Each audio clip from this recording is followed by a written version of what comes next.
just a quick agenda. So today I'm just going to introduce a bit about the Energy Learning Network project and why we're here.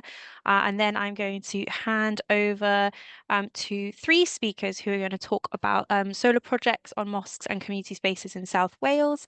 And then after that, we'll hear from a community energy group based in London about the outreach work they've been doing and energy advice support they've been doing with Muslim communities and mosques in South London. And then we'll have a Q&A and a wrap up and close by 4:30. We might finish a bit earlier depending on how things go. So that's the agenda for today's session. If you at any point have any questions, feel free to pop them in the chat. If I could just ask everybody to keep themselves on mute when they're not talking, just to avoid that sort of background noise. We will have a Q&A section where we can address the questions that come up in the chat, but also we can, if you want to raise your hand and you prefer to speak your question, that's completely fine, and we'll get to that at that point. So just a little bit about the Energy Learning Network. So the Energy Learning Network is a program that's powering forward community energy projects across the UK. We're helping more groups to launch and grow schemes that decarbonise the grid and create instant benefits for local people. Through this network, we're bringing insights, resources, and connections to existing community energy groups, as well as other groups looking to become involved in local energy projects for the first time. And we've got kind of mentoring and peer learning opportunities too as part of it. It is a partnership program. The organization I'm based in is Community Centre for Sustainable Energy, but we've got a number of partners, as you can see there on the screen, that are part of this program, and some of them are here today. If you want to learn more about the Energy Learning Network and the various events that we've got coming up, you can click on the link there, and that will be circulated after today's session. Great. So why are we kind of here today? So we have a real mix of people joining us today. Some of you are seasoned community energy practitioners, and I don't need to tell you what community energy is, and some of it might be a newer concept for you. So just to sort of clarify what we mean by community energy, this is community-led action on energy. It covers a range of projects and services, including small and large scale, sorry, there's a typo there, scale renewable energy installations, energy advice to people in the community, and increasing the energy efficiency of homes and buildings, including kind of community buildings and places of worship. And the reason why we wanted to do today's session is that we in the community energy sector see a sort of alignment of values with kind of faith organizations in terms of what community energy is trying to do, which is trying to tackle climate change and the impacts of high energy costs that people are facing today. And we kind of see this community energy as an approach that can help tackle these issues in a way that aligns with Islamic faith values. And we wanted to kind of explore some of that today through our speakers. So hopefully this will be an informative session for you, whether you are a mosque leader or somebody working in a community space or community organization with Muslim communities, or you're somebody in the community energy sector and want to learn more about working with this sort of audience. So hopefully today will be helpful for you. So with that in mind, I am going to hand over to our first speaker, who's going to speak about a really fabulous project going on in South Wales. So Anna Mia is the founding chair at Bengal Dragons Foundation, and I'm going to hand over to you, Anna, to get us going and take it from there.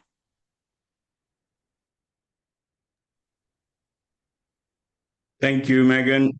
Bismillahirrahmanirrahim. Assalamu alaikum and good afternoon, everybody. An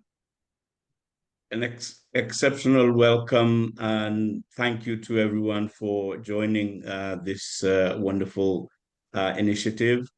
On behalf of Bengal Dragons Foundation, I'd like to explain what we are about and how we became to be where we are today, especially our communities-led the Gwird Bangla project of installing solar panels to our local mosques here in South Wales. The Bengal Dragons started off as a community football club back in 2015. But football and sport was not always our main object. We, as an organization, we felt that um, we always wanted to look at ways of how we can help our communities. And with this in mind, we we identified the problems that some of our community hubs and mosques were facing with the high rise of energy costs, and to be able to sustain and to perform as a community led buildings, which were the rising costs were having a huge impact on the mosques that we identified. And so we decided how can we overcome this, and is there a way that these costs can be reduced? So we approached local government, sort of different departments, and after toing and froing, we were put in touch with a local organization called Uniteg, who truly understood what we were seeking or what we were hoping to do to help our communities and more importantly to help our environment. As Muslims, we believe our faith is of look aftering our environment and look aftering our communities as much as possible. So with this, having had the good fortune of coming together with Uniteg, we identified seven mosques within from leading from Cardiff, Newport, Swansea, and we managed to do a feasibility study on these mosques and put together a project to be able to hopefully to submit an application for funding to overcome and to proceed with these projects. Um, with certain difficulty, we had issues with certain mosques, and the people weren't exactly sure of what we were intending or what we were hoping to do. So at first, we did face some skepticism, but we managed to overcome. And we initially had more than seven mosques on our radar. But some of them did drop out. But we managed to secure the project with the seven mosques, and Alhamdulillah, with the hard work of Initeg and the Bengal Dragons team, we were able to secure full funding to install the solar panels and battery storage systems in the seven mosques. Some of the photos of the mosques that were part of our part of the Great Bangla project from phase one. You can see on the screen. Go to the next slide, please. Yeah, so we had to explain in depth on how these systems would be a long-term benefit for the um, uh, mosques and community hubs. Although some of our community committees who run these mosques are always so not all, not always on board, but with the thorough explanations and visit after visit, we have to make 3, 4, 5 visits to these mosques to be able to convince them and convince them that we did. And so as our funding was submitted and it was approved for the seven mosques, and alhamdulillah, I can now safely say all seven projects have been completed and they are up and running. And there is another presentation after my introduction that you will see how you'll find out how one of the mosques that is involved in Port Talbot near Swansea, how the system is working for them. So in summing up, I'm truly grateful for my team at Bengal Dragons Foundation. and also Initeg. Initeg have been pivotal in acquiring and in securing this and delivering this project on our behalf and with our input. It's been a truly work very learning experience for us. This is something that we as an organization were very keen to be knowledgeable about. Without the very limited knowledge of the way the energy system works, but we were able to obtain and ourselves we are moving on forward. So this is we have managed to complete our phase one of our projects, and now we are moving on. We are now we're hoping to we have recently been approved funding for another mosque in Wrexham in North Wales. So that is just recently we have had confirmation that this is also been approved, and from there we're hoping to move on to domestic properties as well. We have another project, Project Noor, which we will be rolling out within the South Wales area at first to help domestic energy users in helping reduce their energy costs. And let's face it, we all know how high energy costs are and how much it is affecting people on their day-to-day cost of living crisis that we are all going through at this moment in time. So if we can help local communities, especially the South Asian Muslim communities within our areas, and initially to be able to roll out these projects across the wider United Kingdom, that would be a truly wonderful achievement on our part. So we are open to discussions with anyone who is interested. We have our our team on board, and especially with the help of Initeg and John Town in particular. He has been a pillar of strength for us with his driving and with his relentless work that we have come where we are today, and moving going forward.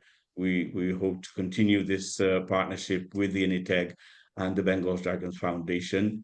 And once again, I thank everyone for joining this webinar today. I hope you find it a useful and very fruitful um, webinar for you, and hopefully we will all learn off each other. And to go into more technical details, I'm going to hand over to John Townend from Initeg, who will explain a little more in depth of how and we managed to deliver this project. So over to you now, John. Thank you very much once again, everybody. Assalamu alaikum wa rahmatullahi wa barakatuh. Thank you, Anna. I'll keep it short. I think you've covered quite a bit of what I was going to say, which is great. Thank you for that. Yeah, just very quickly. So the work we did on the mosque really included solar panels on the roofs, battery storage installations. In some cases, looking to because the most of the measures are using a large amount of hot water for washing purposes, looking to divert that power into immersion heaters to heat the water in the water tanks and therefore reduce the amount of gas-powered energy needed and cost for that. We provided some EV charging points in a couple of the mosques, and we're also now looking if we can to see, now we have the systems installed, monitoring the performance and looking also at the energy supplier arrangements in due course to see what the best tariffs that the mosque could move on to enable them to import energy overnight at a lower price, and also if they've got surplus power stored in those batteries, then export that for additional revenues. Just also to say the project has thrown up a number of challenges. As you noted, there's repurposed buildings there, and a lot of them with relatively elderly electrical systems, etc. So it's been a big learning curve for us in lots of ways, but really both the challenging and enjoyable. And I've really enjoyed getting to know the members of the community that we've been involved with, and really seeing and getting insight into their culture, but also their interests. And I'm really pleased that we're involved in the project, and really looking forward to the next stages. And I won't say much more than that at this stage, other than I have to say that this has been facilitated by a very generous grant from Welsh Government, who have provided 100% grant funding to this, help make this project happen. And that's effectively made all the difference. We did all the work up front, ready to go. Grant offer came through, and off we went. So I think we have a video now, Megan, to run, which will Yes. just show you what's been done.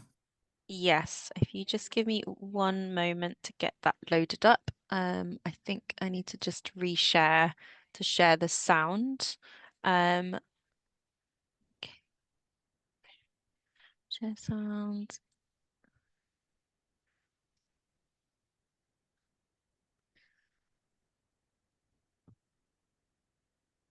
Okay, hopefully you can see this and hear it when it gets started.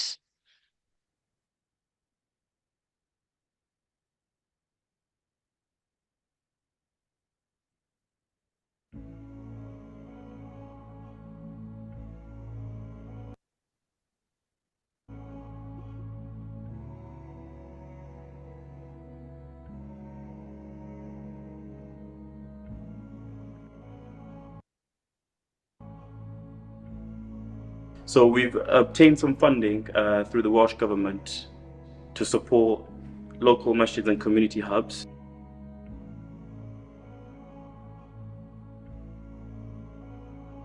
This project is a very important project. We're working with Uniteg to install solars across South Wales and Cardiff, Newport and Neath Port Talbot.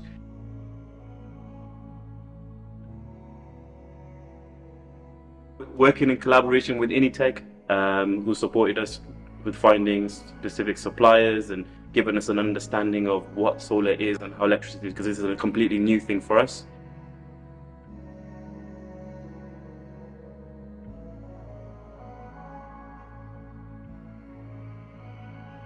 On behalf of Bengal Dragons Foundation, I just want to say a huge thank you to Welsh Government, Ani Cymru and Ani Teg for their support in delivering the project. The aim of the project was to build our knowledge and capacity as an organisation, not just to deliver a renewable energy project, but to build confidence and skills within our community.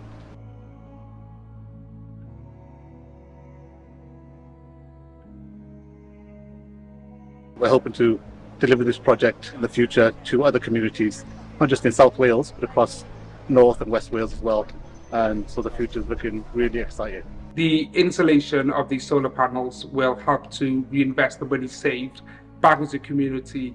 The mosque is a community hub, and so many projects are used at this mosque involving the youth, such as the football, the boxing.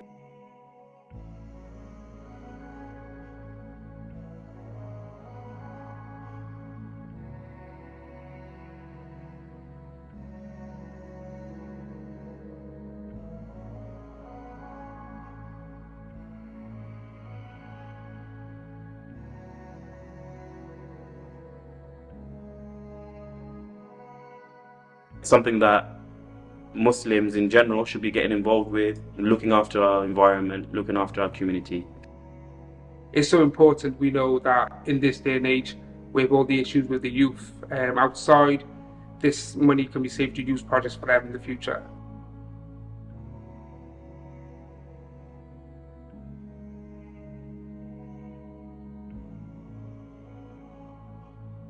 We're here in Dar el Isra in Cardiff after the completion of the solar panel project. As well as the cost savings that this project will bring, this will also have an impact on our environment by reducing carbon emissions. To be honest, I wouldn't have known anything about that, but with the knowledge that we've gained from this project, with working with Uniteg, It's going to have such a massive impact on us as an organization, and it's going to have a massive impact to our community as well.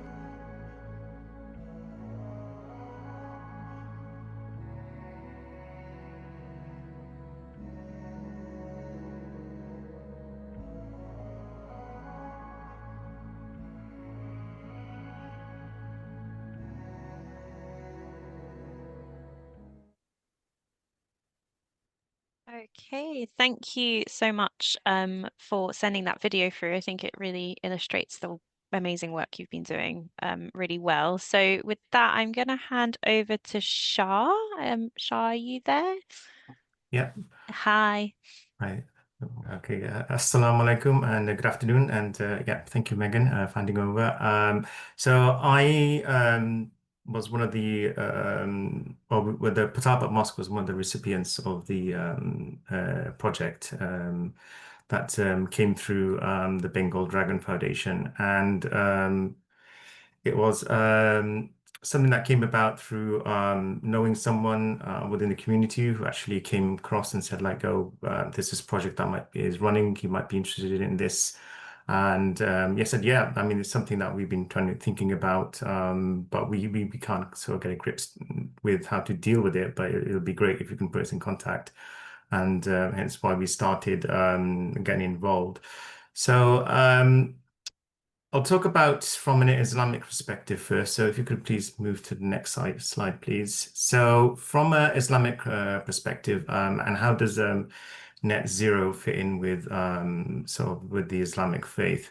These are sort of like some, various touch points within the Quran itself, where it explains that as people, as humans, we are trustees of the earth. We have stewardship.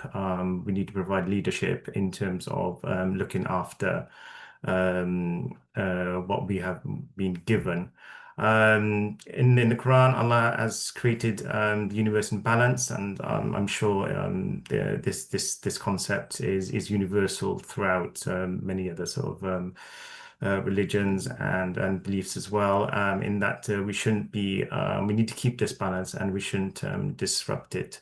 It also says that we should not be wasteful, so overconsumption of resources leads to imbalance. And we are all accountable for our deeds. So even throwing I don't know, a can out of a window, or littering, or even polluting rivers, etc. It's all about being ethical and moral about how we deal with our environment as well.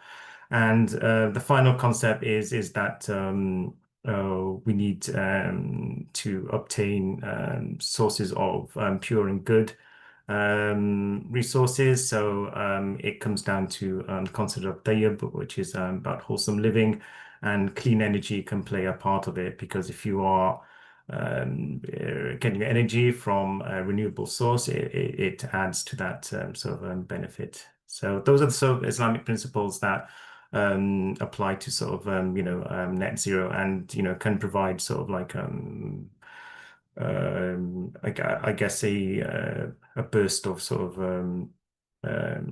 inspiration in terms of thinking about heading towards being more environmentally friendly. Okay, so next slide, please. So in terms of our mosque, what we've been doing so far. So we've been trying to look at ways to actually be energy efficient. So we've installed energy efficient lighting as part of our own project.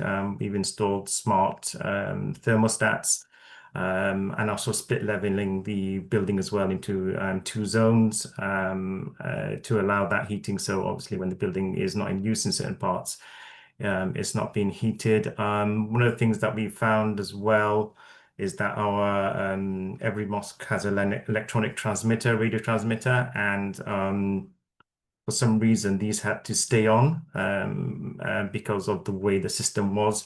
But we managed to kind of figure a way out to actually using a little bit of electronic, timers, etc., to actually get these transmitters to only transmit when they're being used. And it was surprising to see, like, these were using like almost half a kilovolt, 1 kilovolt of electricity, sorry, kilowatts per hour in terms of running. And the other thing that we've been trying to do is, as we are obviously are renovating, it is quite an costly sort of exercise, but where we can, the rooms that we do, we look at installing internal insulation to insulate.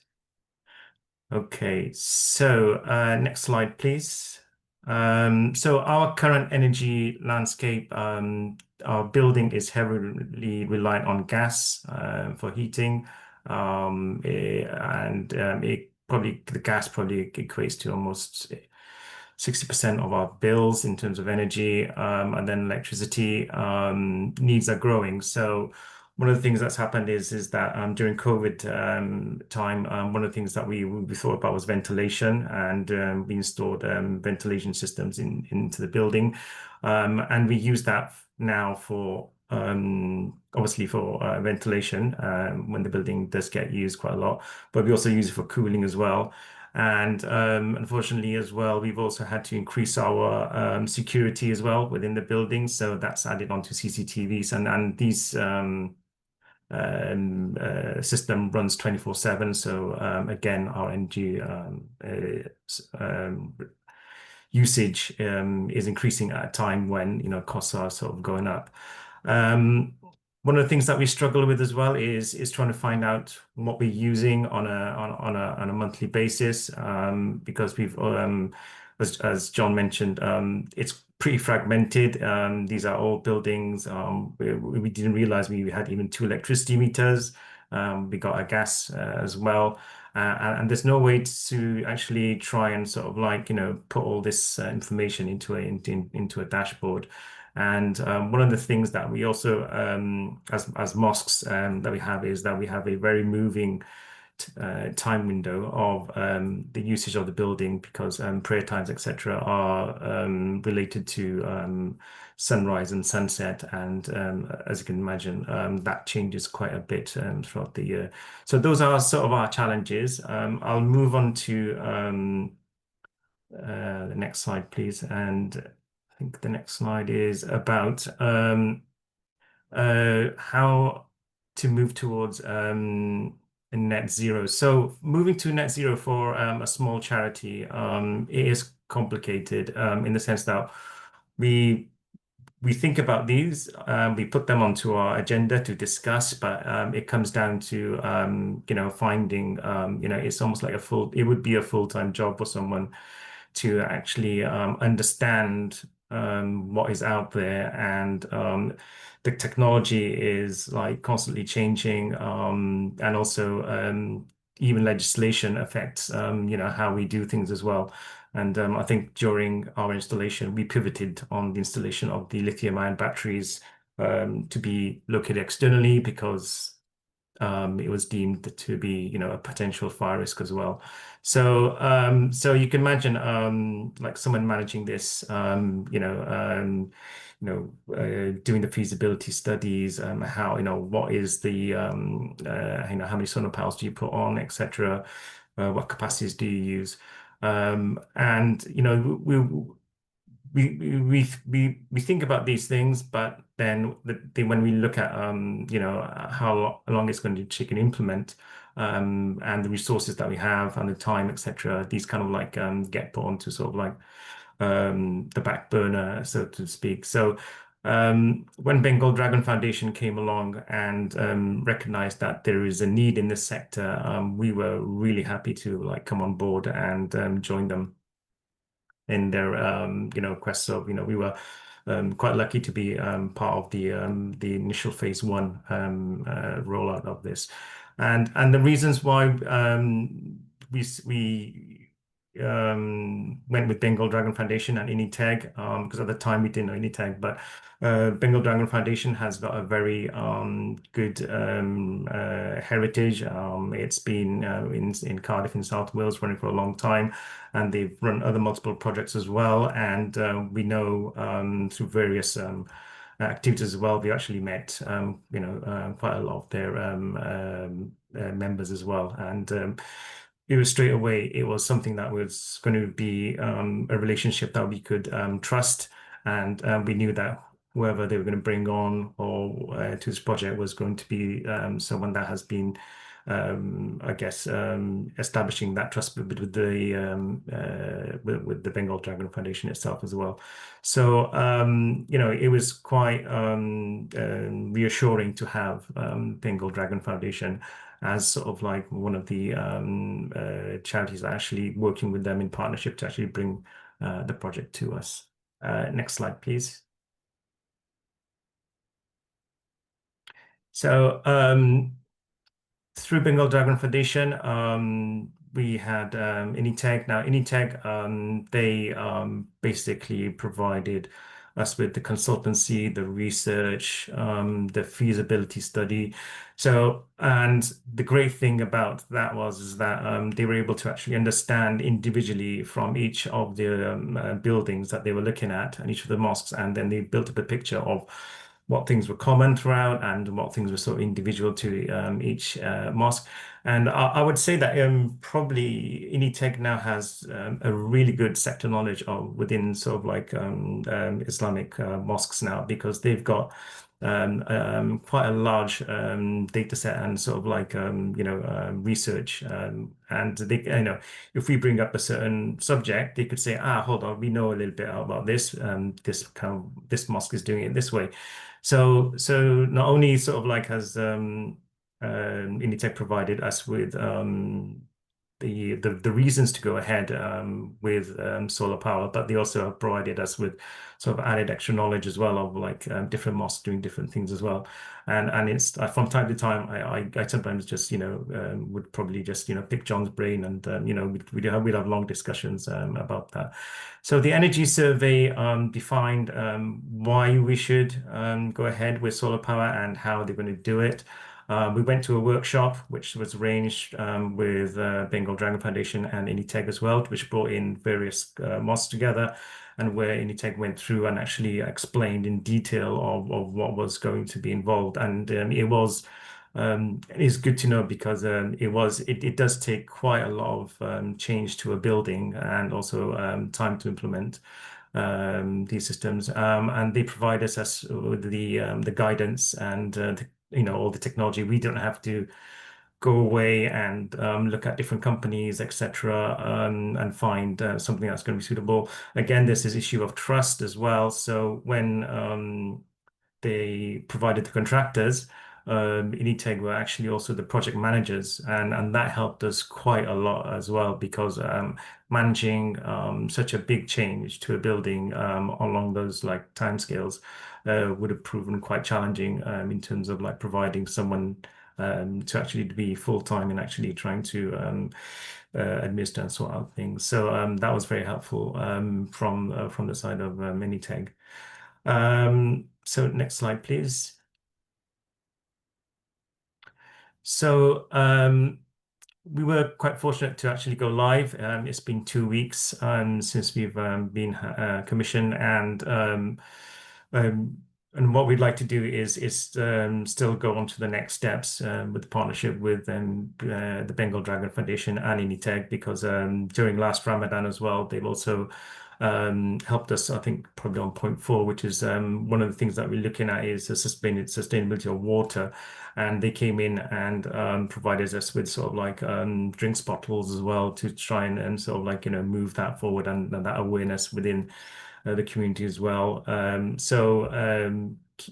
want to keep on going on with a partnership with BDF, with Initech as well, because there are loads of ideas on how to how do we look at the usage of our energy and where we can make gains, and what would be sort of other technologies that we could look into. And one of the things is that this project provides is that it provides us with a dashboard that we can, a website that we can log into, and it's going to actually monitor our electrical energy that we're using, consuming, and hopefully also exporting as well. other things that I can now sort of like, run ideas past is using smart and on-demand heating and cooling systems, which is something that we're thinking about. So, like I said, one of the things that we have is the usage of the building. Sometimes it's used 24/7. Other times it's like not being used, especially in the winter times when it'll be 8 to 10 hours, but it's not being used. But actually, trying to use our energy more efficiently, and that will depend on how well we can control it as well. So that'll be something that we could look into as well. And I know that expertise is there through Anytech. And I think that's it from my side. I'd just like to thank, it's been great working with the Bengal Dragon Foundation and Anytech, providing us with, a huge amount of knowledge and resources as well. And thank you very much for listening. Thank you so much. That was really, really great. I think there's already a question in the chat, but we're going to get to that in the Q&A. But Shah, if you or anybody else wants to respond in the chat, feel free to. I'm going to hand over to our next speaker from Southeast London Community Energy is Bilkis. I don't know, are you there, Bilkis? Hopefully you can hear. Oh, I can't Hello. actually. Oh, hi. Hello. Hi, everyone. My name is Bilkis, and I am an energy advisor from Southeast London Community Energy. Feel free to just tell me when you want me to change slides, Bilkis, by the way. Yeah, sure, that's fine. Yep, so just a quick overview about CELSI. We're a community co-op, and it was formed in 2014 by a group of volunteers who came together and felt like that everyone should have access to greener and cleaner and fairer and just energy, and everyone should be included and nobody should be left behind. So that's how we were formed, and yeah. I think it's really important that we have these discussions about how to help the local community and people at the mosques as well, and ensure that everybody receives information about energy, especially at the mosques as well, because they could be people that are struggling to sort of hear about services out there that could support them throughout the process. And with the cost of living crisis, a lot of people have been struggling with fuel poverty and just cost in general. But we work with a lot of people who are in the fuel poverty crisis, and they have to make important decisions whether they want to top up their meter or whether they want to, spend money on food. And when I do my outreach work at the mosques, I do find that there is a rising number of those people. So, and it does affect you, it does affect your health as well if you don't have the heating on and things like that. And not only just your health, if you're elderly, if you're a child, looking at the respiratory issues and things like that, not only physically, but there is this link between heating and comfort and mental health as well, because if you're obviously living in a cold home, and if the mosque is cold, then you would be dealing with a lot of anxiety and things like that. And also, people that are struggling are oftentimes in debt, and that can also affect their mental health as well. So it's really important to have these discussions about fuel poverty and how we can support the people in our local community and the wider group, and especially at the mosque as well. So yeah, next slide, please.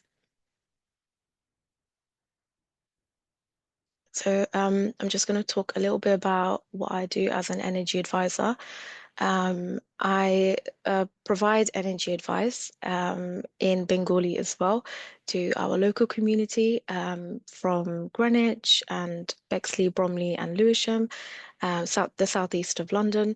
And I'm able to reach a wider community, and I think giving advice to a lot of people that come from the Greenwich Mosque and things like that, sometimes they are Bengali, and that really helps because it enables them to have that sense of belonging and made to feel understood. So it's really important to be able to reach those people who are often not able to get the help or sometimes feel marginalized. So we also support the local people at the mosque by making applications for white goods and grants and help them with vouchers, whether it's fuel bank vouchers or whether it's top-up vouchers, to help them just kind of get back on their feet. And we also advise on things like retrofit, major retrofit measures, but also some minor retrofit measures that they could also fit into their home as well. And it really helps to be able to have these group discussions at the mosque with the people where they can know exactly what to do in their home, but we also provide the energy saving measures for free. So that's also something that CELSI does to ensure that you can save energy and that the energy advisors can come into your home and carry out home visits to ensure that you are saving energy and your home is energy efficient as well. Some of the work that we have done, we have outreach to East London Mosque and also the Greenwich Islamic Centre and the Lucian Mosque as well. But I do certainly feel that we can do so much more, and that's the plan going forward, to be able to reach out to more mosques and ensure that we can outreach and connect with them even further. Yep. Next slide, please.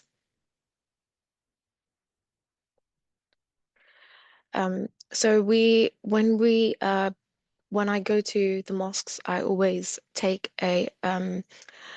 take some of the measures with me to show what they can fit, but also adopting a holistic approach when talking about the energy saving measures. So looking at some of the behavioral things that people can do in their home, very easy things to do, like, adjusting your thermostat or, switching unused appliances off instead of leaving it on standby. And for example, making sure that you not overfill the kettle. Although these changes may seem quite trivial, they do make a difference in the long run. And it's important to sometimes remind people, our community at the mosque, these small changes that they could make, because sometimes we're taught certain things and we just continue to do those things the same way. I know my parents, they used to overfill the kettle when we are making a cup of tea, and that was just a habit. And then I had to kind of tell them, no, please don't overfill the kettle because we don't need that much water. And these small changes can really make a difference. So it's important to talk about some things that we as individuals can take ownership and do. Yeah. Next slide, please. Yep. So there are obviously we should generally take care of the planet and look at the carbon emission and overall. But as Muslims in our ummah, we have a responsibility to we have a duty of care towards our planet and the mosque as well. We should be taking care of the place that we worship in, and it should be is sacred, and we have a duty of care. So that's something that we need to do. So, as a Khalifa, it's our responsibility to ensure that we aren't wasteful, and we are reducing our carbon emission as much as we can, and obviously practice israf, which refers to avoiding waste. So if you know that you can reduce the waste by making the mosque more energy efficient, that's what we should be striving towards. And also there's, just want to talk about Amana. We have a trust. We should be able to trust our community leaders at the mosque to make sure that these sustainable changes are implemented in the mosque as well. And if we can fit solar panels in place as well to make the building more energy efficient, that's what we should strive to do. And like I've mentioned, some of the small changes as well that we can make, but obviously some major retrofit measures like external wall insulation, floor insulation, double glazed windows, those also make a difference as well. And these are some of the small measures that I mentioned earlier.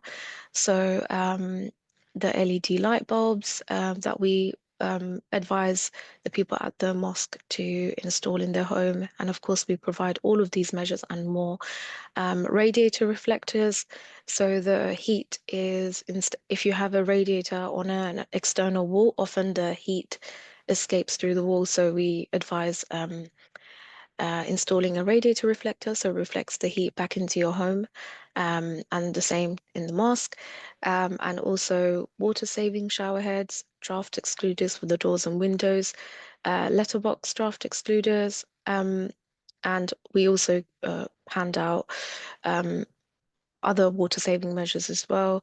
So it really does make a difference. And so far, we have also fitted solar panels at 5 different sites as well. So that's something that we are working on, but certainly trying to increase those numbers as well.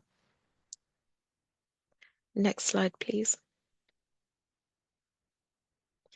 And one of the projects that I personally worked on was the linguistic project a couple of years ago in East London Mosque, where I really wanted to reach the Bengali community to talk about renewable energy and energy efficiency.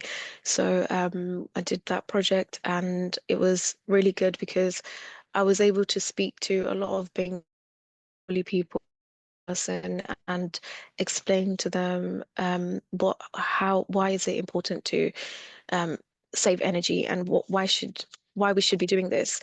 It's not just about saving energy, it's about being energy efficient and the comfort of your home, saving money, and also reducing our carbon footprint. And sometimes it's just, lack of accessibility, or, lack of understanding or lack of knowledge that can lead us to not know these things. So it's important to go out of our way to reach different communities to ensure that they are aware. And it was an amazing project because a lot of Bengali people came to me, and they were so pleased that we were talking about this, and they felt that it was right that everyone should be doing this, and also receiving the support as well, especially if they don't know that there is extra support out there. Like if they didn't know that they could get support with fuel vouchers, if they didn't know whether, what small changes they could make, or who they could speak to about grants and funding and things like that. So it was really, really useful. And every the people that I spoke to gave a lot of positive feedback, and they said that having a person that speaks the same language as you just made them feel like they could just open up a lot more and speak freely to somebody. So I was very pleased with that, and that's something that I would like to continue to do. Um, so yes, and we should be doing this because it's empowering faith leaders as advocates, and that's what they should be doing as well.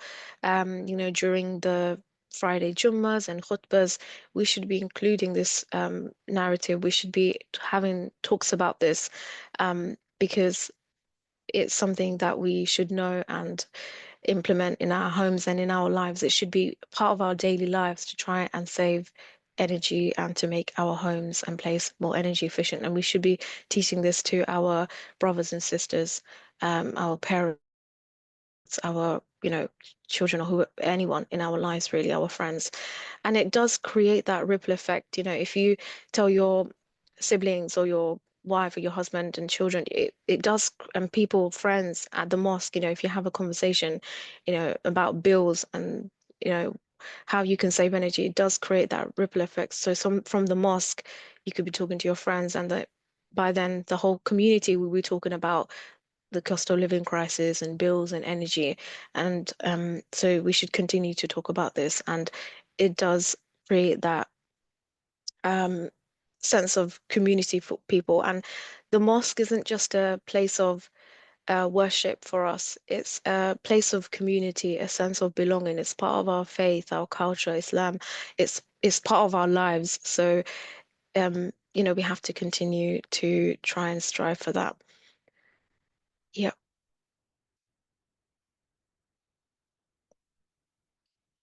So yeah, that's the end of my slides. If you have any questions, please feel free to ask me. But as I've said, we have worked with a few mosques, but we do want to work with more mosques and connect a lot more. Thank you.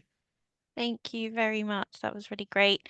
I'm going to open the floor up for questions now. I can see there's been some questions in the chat. Lucy, are there any that you would like to bring forward? Yeah, there are quite a few for Bilkis, and as she's just spoken, it's probably a good idea just to go through those. Yeah, let's go for that first. Yeah. So, Karen from Initeg asks, were mosques open to having a talk about energy efficiency in the mosque to benefit worshippers? And they found that harder to do in South Wales. So what was your approach?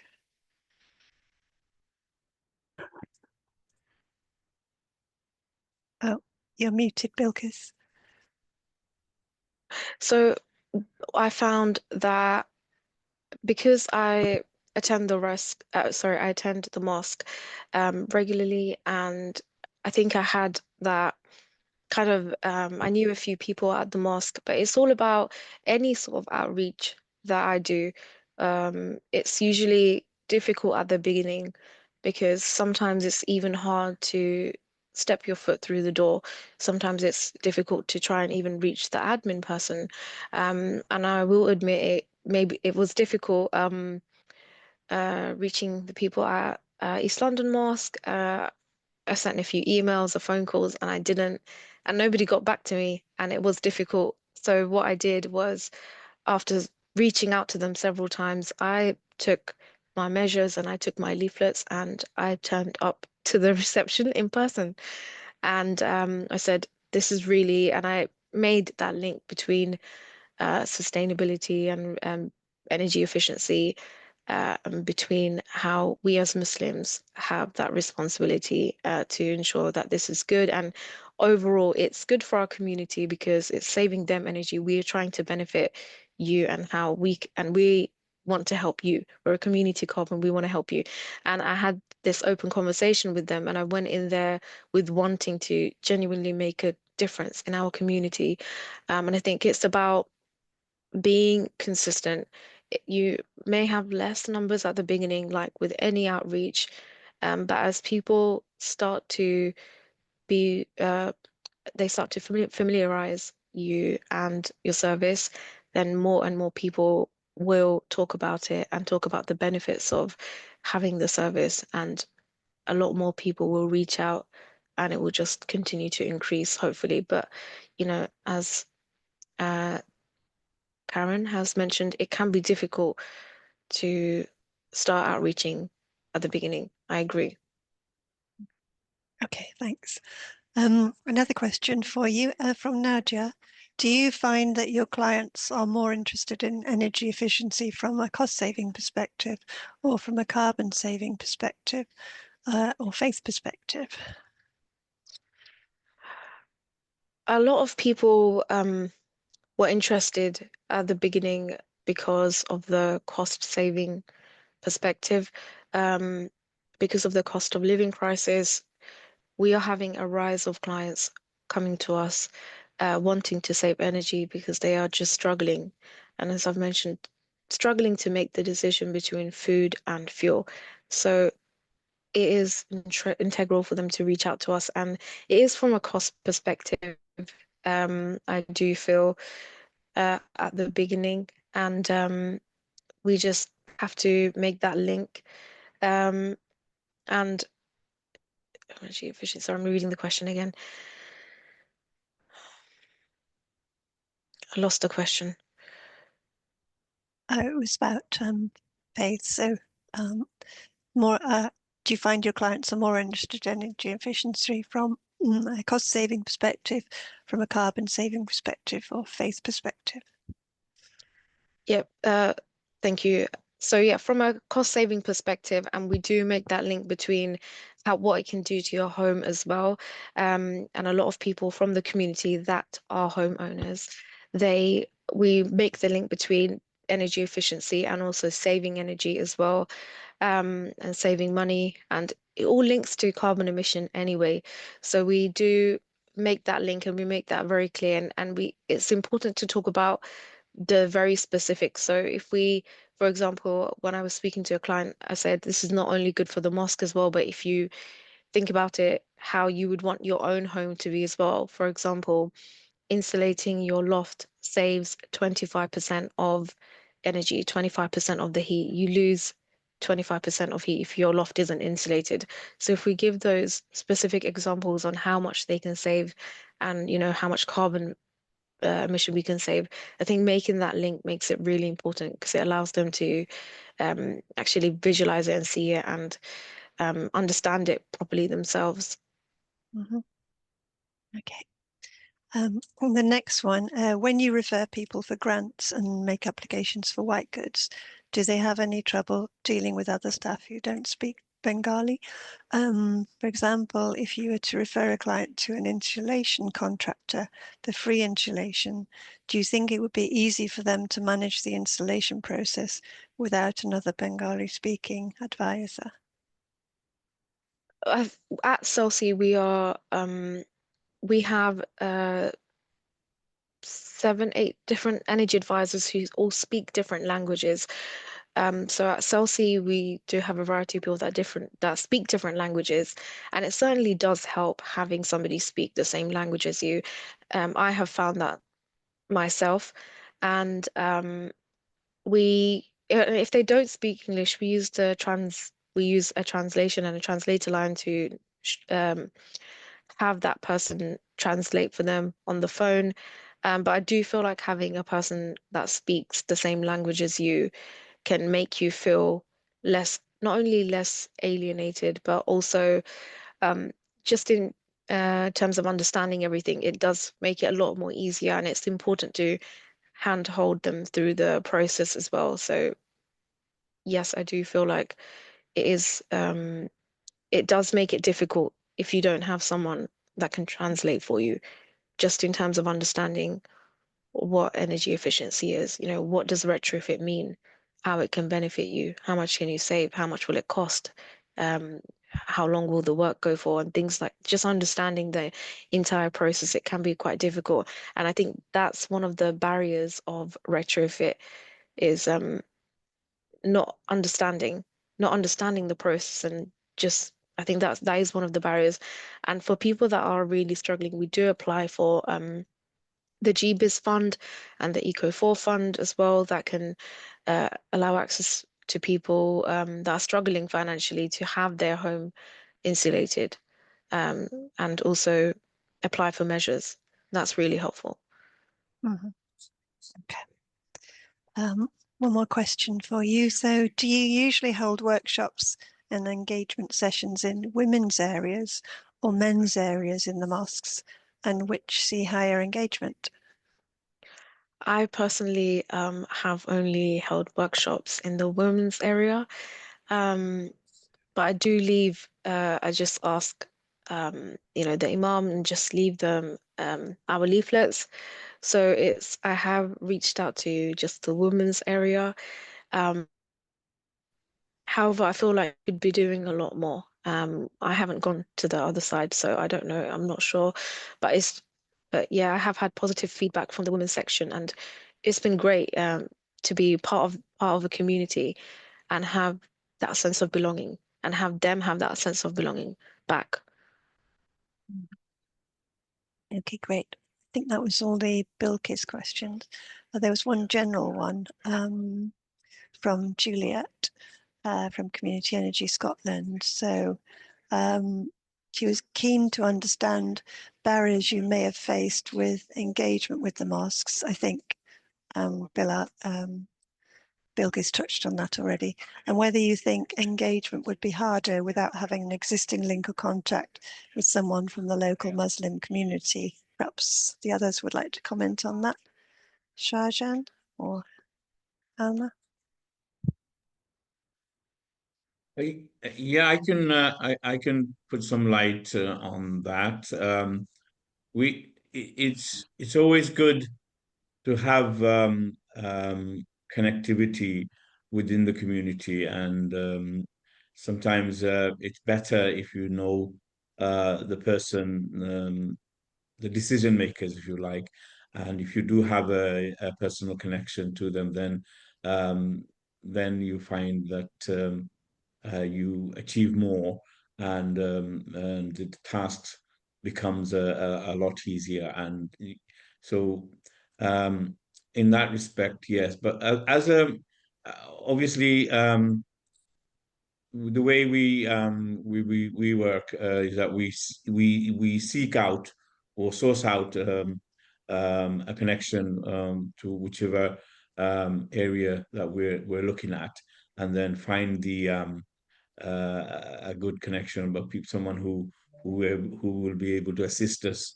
on um, obtaining information, and also uh, being able to go and have a productive meeting with the committee members who are responsible for the upkeep of the building. Or there are certain committee members are given certain responsibilities, because you've got to understand that most of the mosques, all of the mosques are run by volunteers. Only the people who are paid in the mosque are the imams.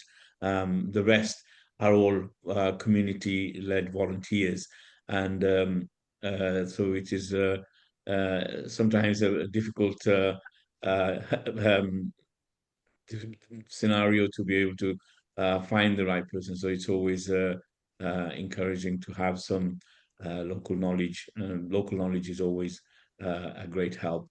Yeah. That's how we go about it anyway. Thank you. Yeah, there's just another related question on that was about the difficulty contacting mosques via phone or email, and is that because of the high reliance on volunteers?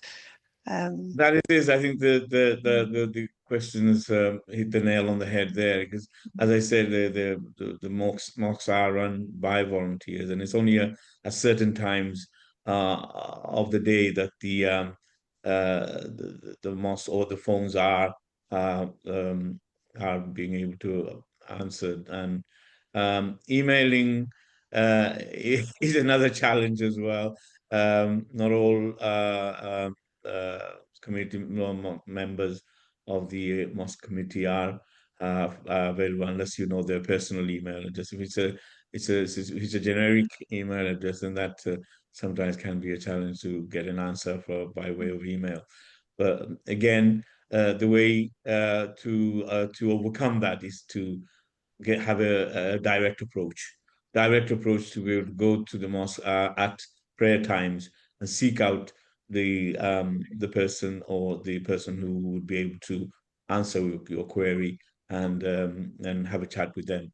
That is that's the most sort of practical way Yeah. of overcoming those issues. Okay, thank you. There's a couple of hands raised now. Megan, do you want to move to those? Yeah, I think Yeah. John, I think you had your hand up first if you want to come in there. Yeah, just to say from somebody outside the community, and obviously we were reacting to an approach from the Bengal Dragons, from Anna's colleagues there. But if it hadn't been for that, I think it would have been extremely difficult for us to have been the ones trying to make the approach and understanding how to make that connection. And I think it's really essential to have a trusted person to make those introductions, and also explain how the community works, and how the mosques in particular are managed and operate. And I had no idea. I realized how little I knew beforehand, and I think it's really important to have somebody who has that understanding to be involved with you. Thank you. Yeah, that's really helpful. And Rafi, I think you've got your hand up if you want to come in. Hey, am I audible? Yes, you are. Speaking, Grant. Thank Yeah. you, Megan. As for the presenter, thank you so much for the informative session. I learned a lot about it. Just to make things quick, understanding there's a lot of question in this session. For the community leaders, especially within those that have implemented the first phase and second phase of renewable energy or energy efficiency measures. My question is, to what extent does such measures contribute to the operational costs of the mosque itself, understanding that maybe with installment of solar panels or insulation, the operational cost of the masjid, the mosque, can be further allocated more towards, say, refurbishment of a certain area, the wudu area for say, or even to the extent of able to facilitate more volunteer for zakat fitri or during Ramadan or Eid. And I was just wondering if there is sort of like that dynamic present within the initiative. Thank you. Thank you. Yeah, I don't know, John or Shah or Anna want to come in on that one? Yeah, I could come into that one. Yeah, it's the cost operationally it is quite a huge amount of money. When you actually look at it, so we're probably looking at probably a figure around about £4,000 per annum. That is potentially there for a saving. And what we want to do is, as you said, is take that money, and one of the things that we really want to do is update the wooded area and also the toilet facilities as well. And when we actually go to do that, we'll probably look at ways that we can measure our or reduce our water usage as well. One of the things that we got is to move to aerated taps, etc. And there will be probably a few other measures as well in terms of like water fountains, etc. That you want to put in because at the end of the day, most buildings are now on a metered supply as well, and water does play quite a big factor into it. And yeah, I mean, if you can save money in one area, it can be reinvested into other areas. One of the areas that we want to look into is where we have neurodivergent children within the community, and providing facilities in the mosque to actually cater for them for a certain period of time during the week as well. So any saving that is made can be reinvested. Yeah. Great, thank you. And we've got a hand up from Hisham. Hisham, do you want to unmute yourself? Hi everyone, Assalamu alaikum. So my name is Hisham Sheikh. I'm a graduate consultant for Q Sustain. We are based in Manchester. We're a consultancy looking at reducing, the carbon footprint of buildings, whether that is a retrofit or a new build. So we've been doing a lot of, we have a lot of links with the railway stations, but so looking at train stations trying to reduce their carbon emissions. But one thing we've been looking at locally in Manchester is looking at mosques and seeing what we can do with them, whether that is solar panels, heat pumps, for heating or water. And we're just thinking that mosques, they're different from everything else with you've got the five different daily prayers. It can be as early as 3 a.m. and as late as 10 p.m. So it's just wondering for what was done, the amazing projects that's happened in Wales and in Southeast London. If we're just wondering if you could share with us, sort of like your energy profiles, your consumption data, do you have anything before and after? It's just to see, what could we learn from your amazing work, and also if you would be able to, and if you have any other future plans, if we could get involved. That's what we ask at Q Sustain. Thank you. I don't know who wants to take that one. Maybe John or someone from a Yes, I think John technical. might be in a better position to be able to provide some data. But all I would like to add is that we see the mosques that we looked at, or the ones we've supplied, were fitted with the solar panels and the solar energy. They were all very much old buildings, and that in itself sort of provided sort of extra challenges for us. I think it'd be far easier and far better to be able to install these programs in a new build. When a new mosque is built from scratch, I think the initiative would be far easier and far more cost effective to do on a new build. But the mosques, majority of the mosques in the UK are relatively old buildings, a lot of old churches who are being converted to mosques, and they have obviously provide sort of extra challenges that we had to overcome here in South Wales. And I think, as I said, as far as data is concerned, John would probably be in a far better position to be able to provide that. So I'll hand it over to you, John. Yeah, thanks, Anna. Hi, Hisham.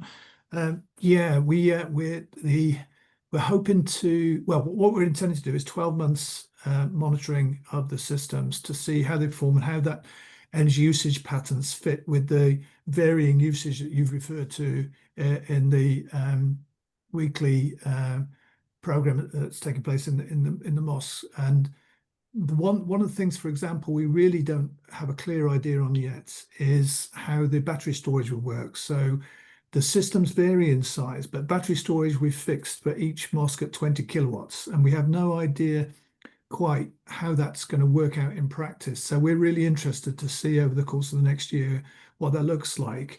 And from my perspective, I don't think we have any problem with the principle of sharing that information, certainly within the community.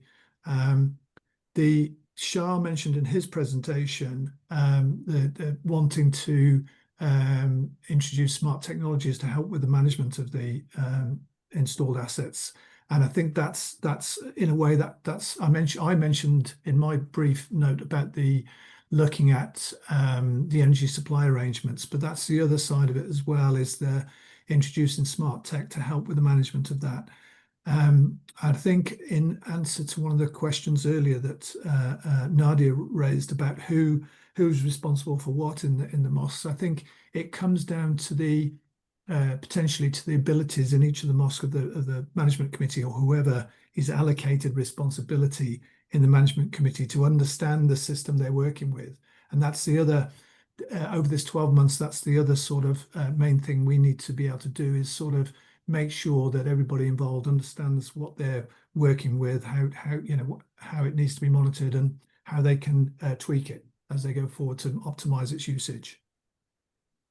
Yeah, I come in there and so like before and after data is very hard unless you have a way of collecting it. So with a new system, with the new meters, it's easy to sort of get per I don't know what the resolution is now, and they can do it to like every 15 minutes or maybe half an hour.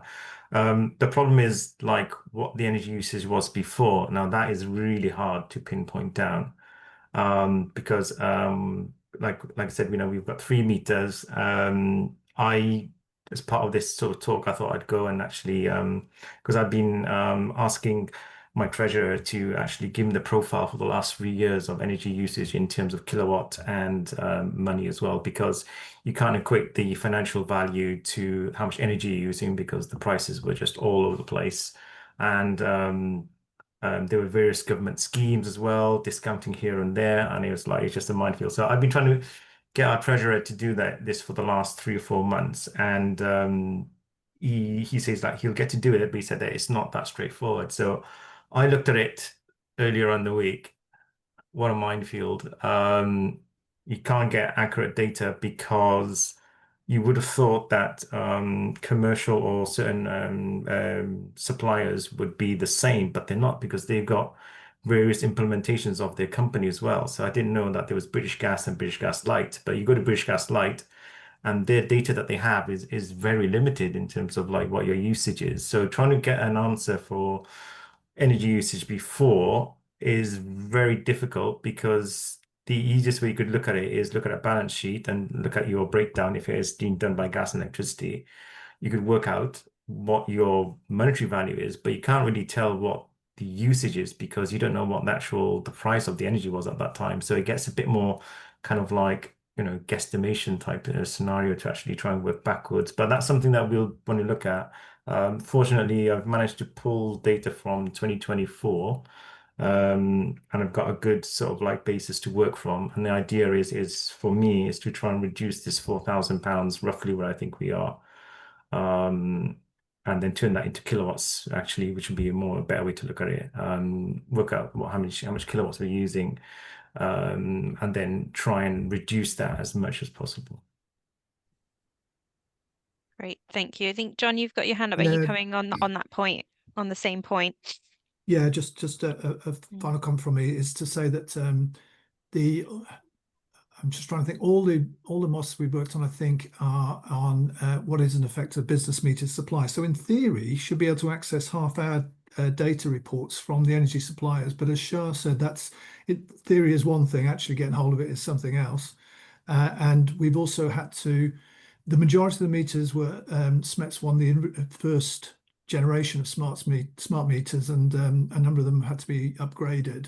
So that's the next question. We don't know quite yet whether all the metering is going to give us the data that we need. So yeah, this next year, hopefully, we're going to be working through sorting out quite a lot of that sort of stuff. Great, thank you. I'm aware that there's some more questions in the chat, but we are kind of running out of time. So I'll follow up with the speakers with those questions, but and also ask if it's okay to share contact details if anyone wants to get in touch with you to sort of follow up on some of the stuff that was discussed today.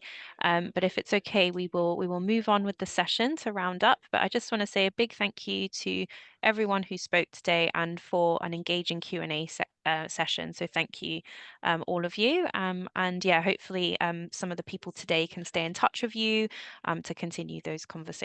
So thanks, everyone. I'm going to just kind of quickly wrap up and close today's session. So there's some further resources kind of that I've pulled together that from both a sort of community energy and Islam perspective, but also, if anybody here is interested in developing new community energy projects and wants some support, there's links to all the Energy Learning Network partners down there, so you can get in touch with them. I think somebody was mentioning in the chat that they wanted to see a similar project happening in Glasgow. That would be great. So yeah, definitely get in touch with Community Energy Scotland to talk about that a bit more. Nadia has mentioned in the chat about sort of looking at Sharia law and community shares, and this is a sort of growing area. So I've put in a link there to some more webinar on that, but that's potentially something that could be touched on in a future webinar and something that we'd like to know more about. And then yeah, the video that we shared today from Bengal Dragons Foundation is linked here as well. Somebody spoke about kind of resources and translated resources. So this isn't a translated resource, but the Bahu Trust have created a number of really great guides to sort of energy and climate change and different environmental topics that's aimed at Muslim communities. So I recommend taking a look at that. And yeah, I'll be in touch with the speakers to see if you guys have any kind of different language resources as well to share with people who came today. And yeah, and just to also flag that we've got a few events coming up. So I'm delivering another Energy Learning Network event next Tuesday on energy advice in the community. So this is sort of broadly just in different communities, so not necessarily focused on Muslim communities. And then on the 18th, we've got another webinar about creating community sustainability hubs for local residents. And Community Energy Scotland is thinking about delivering a statutory planning for community energy projects webinar if anybody wants to tap into that on the 18th of November. Some more details will be shared on that soon. And I think that is everything from me, but we did want to end with just some time for you to complete our feedback survey. So we've got a QR code there on the screen that you can use to go to our feedback survey. If I can just ask Lucy to pop it in the chat as well, that would be great. And hopefully just before you go today, just take a little bit of time to complete that feedback survey. It'd be really great to help us plan and improve our events going forwards. And I don't know if, because we've got a bit of time, if anybody wants to stick around to kind of chat about any of the questions that have come up or anything else. I know, Nadia, you've got a few questions there. Maybe you want to stick around. But yeah, please, thank you, everybody. And yeah, I don't know, Lucy, are you able to share that link in the chat? There we go. Yeah. But yeah, thanks everyone, and I hope you enjoy the rest of your evening. And yeah, thanks again to the speakers. Thank you. Thank you, Megan. Thank Thank you. you. Yeah, wonderful. Right.